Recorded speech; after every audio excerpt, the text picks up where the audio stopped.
현재 일본은 후지산이 터진다는 건 물론이고 큰 규모의 지진이 올 거란 과학자들의 예측과 주장이 많아 수많은 과학자들이 과학적으로 일본의 침몰은 곧 다가올 대규모 지진과 화산 폭발로 인해서 나라 자체가 침몰될 수밖에 없다는 주장이 많은데 왜 일본은 국민들을 이주시키지도 않고 유명한 전문 투자자들도 일본에 계속 투자를 하는 걸까?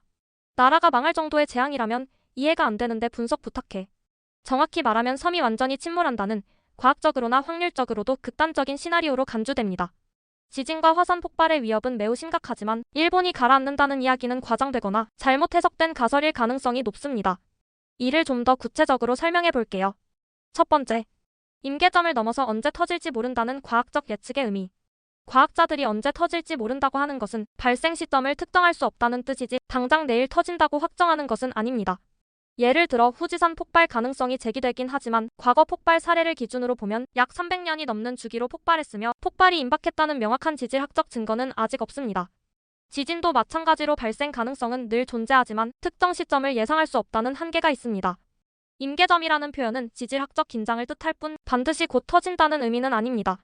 두 번째, 과학자들이 우려하는 극단적 재난 시나리오. 과학자들이 제시하는 극단적인 시나리오는 다음과 같은 자연재해들이 동시에 또는 연속적으로 발생할 경우입니다. 후지산 대폭발. 후지산이 폭발하면 화산재가 광범위하게 퍼져 교통, 물류, 통신, 전력을 포함한 일본의 주요 인프라가 마비될 가능성이 큽니다. 난카이 트로프 대지진. 태평양판과 필리핀판 경계에서 발생할 수 있는 초대형 지진으로 쓰나미와 대규모 파괴를 동반할 수 있습니다. 동일본 대지진 규모의 재난이 연속적으로 발생. 수도권이나 기타 경제 중심지에서 발생하는 대형 지진들이 연속적으로 일본을 강타할 경우 극단적 재난으로 갈 수 있습니다. 세 번째, 극단적 재난 발생 확률은 낮음. 극단적인 대재난이 연속적으로 발생할 가능성은 매우 낮습니다. 이는 지질학적으로도 확률적으로도 그렇습니다. 후지산 폭발이 일어날 확률은 매년 약 0.1%로 추정됩니다.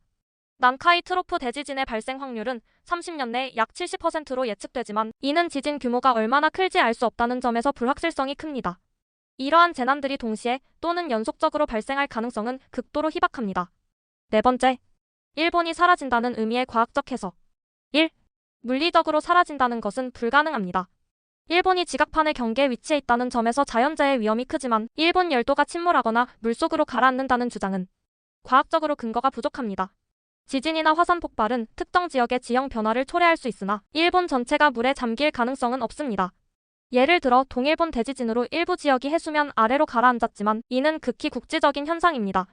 일본은 거대한 지각판 위에 자리하고 있어 지각판 자체가 사라지는 일은 상상하기 어렵습니다. 2. 사회적 경제적 붕괴의 가능성.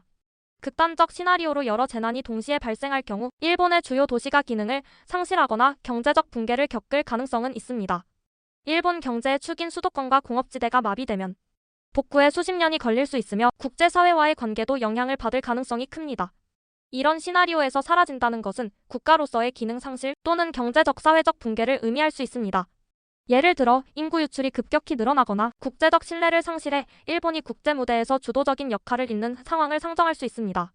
다섯 번째, 일본이 사라질 가능성이 현실적으로 낮은 이유. 1. 복구 및 대응 능력. 일본은 세계에서 가장 발전된 재난 대응 시스템을 보유하고 있으며 내진 설계, 조기경보, 재난 복구 기술 등이 잘 갖춰져 있습니다.